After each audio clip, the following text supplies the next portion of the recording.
আজকে আমরা জানব দশমিকের যদি সংখ্যা মানে এরকম দশমিকে থাকে তাইলে কি করে ওটা কোনটা বড় কোনটা ছোট কি করে বুঝবো। তো এখানে যাচ্ছে 0.3 আর 0.4। তো তো 0.3টাকে ভাঙলে আমরা জানি দশমিক উঠলে 3/10 হয়, আর 0.4টা উঠলে জানি 4/10 হয়। তো এটা পরিষ্কার বোঝাই যাচ্ছে যেহেতু ডিনোমিনেটর দুটো সেম আছে, তো এটা পরিষ্কার বোঝা যাচ্ছে যে যেহেতু 4টা বড় আছে তো 4টাই বড়, মানে এইটা বড়, এই ফ্র্যাকশনটা 4/10 বড়। তো 4/10 বড় মানে 0.4 বড়। তো এটা সিম্পল ছিল। তো এবার একটু জটিল দিকে যাওয়া যাক। যদি বলে 1.23 অথবা আর 1.2 কোনটা বড়, তো এটা আমরা কি করে করব না, প্রথমে ফ্র্যাকশনে নিয়ে যাব। 1.23টাকে ফ্র্যাকশনে নিয়ে গেলে 123/100 হবে, মানে দশমিক ওঠালে 100 হবে। আর এই 1.2টা এটা 12/10 হবে। এবার এটা নিয়ম কেমন করব, নিয়মটা কি না, আমাদেরকে প্রথমে এটার ইকুইভ্যালেন্ট ফ্র্যাকশন বার করতে হবে। তো আমরা জানি যে ইকুইভ্যালেন্ট ফ্র্যাকশন বার করতে গেলে অনেক বের করতে হয়, প্রথমে 2 দিয়ে গুণ করে তারপর 3 দিয়ে। তো ওটা অনেক লেন্দি প্রসেস হচ্ছে।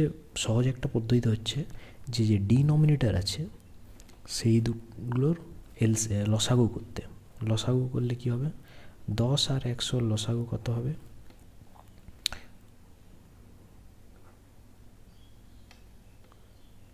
10 আর 100 লসাগু করলে হয় 100। তার মানে আমাদেরকে এমন একটা ফ্র্যাকশন চাই, দুটোর মধ্যে এমন একটা ইকুইভ্যালেন্ট ফ্র্যাকশন চাই যেইটার ডিনোমিনেটর দুটো 100 হবে। তো 100 এখান থেকে এমন কত গুণ করলে আমরা ডিনোমিনেটর 100 পাবো। তো একটা মানে এমন কীভাবে ইকুইভ্যালেন্ট ফ্র্যাকশন বার করব যেটার মানে ডিনোমিনেটর 100 হবে। তো 100 থেকে কত গুণ করলে 100 হয়, 1 গুণ করলে। তো 100 × 1। আর আমরা জানি ইকুইভ্যালেন্ট ফ্র্যাকশন বার করার জন্য যে নিচে যত গুণ করতে হয় উপরেই তত সংখ্যা দিয়ে গুণ করতে হয়। হলো, নিচেও সেরকম। এখানে 100 করতে গেলে 10 কত দিয়ে গুণ করতে হবে, 10কে 10 দিয়ে, 10 × 10। আর যেহেতু নিচে 10 দিয়ে গুণ করেছি তো উপরেও 10 দিয়ে গুণ। তো কত হলো 100, আর উপরে 120, এখানে 100 আর এখানে 123।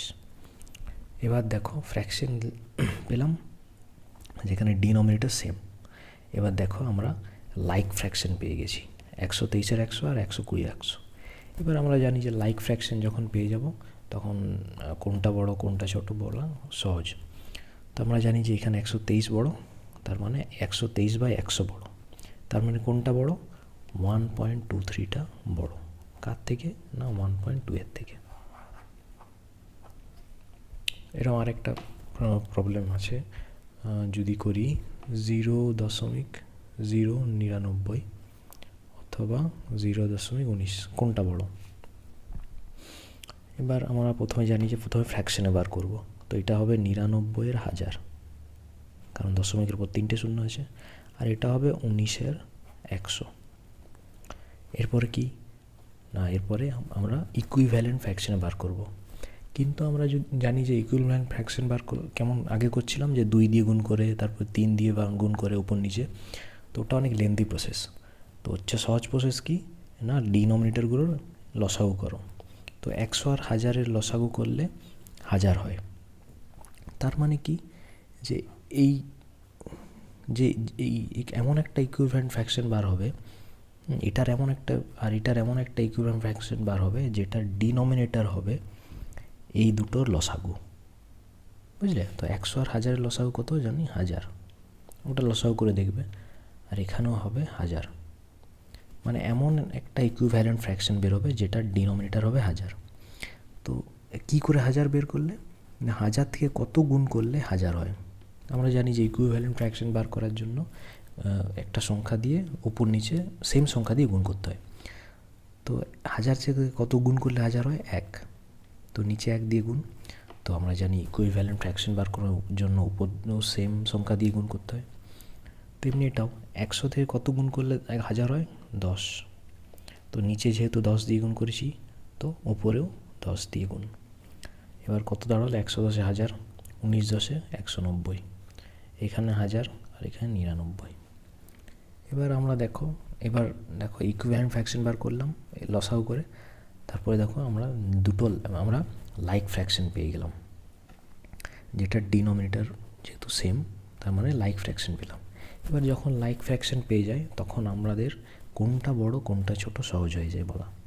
তো এবার পরিষ্কার বোঝা যাচ্ছে যে 190টা বড় এখানে, তো 190 বাই 1000টা বড়, আর 190 বাই 1000 বড় মানে এইটারই ফ্র্যাকশন তো এটা না, দেখো এইটা থেকে এটা হয়েছে, এটার থেকে এটা হয়েছে, তো 0.19 ইজ গ্রেটার দেন 0.099।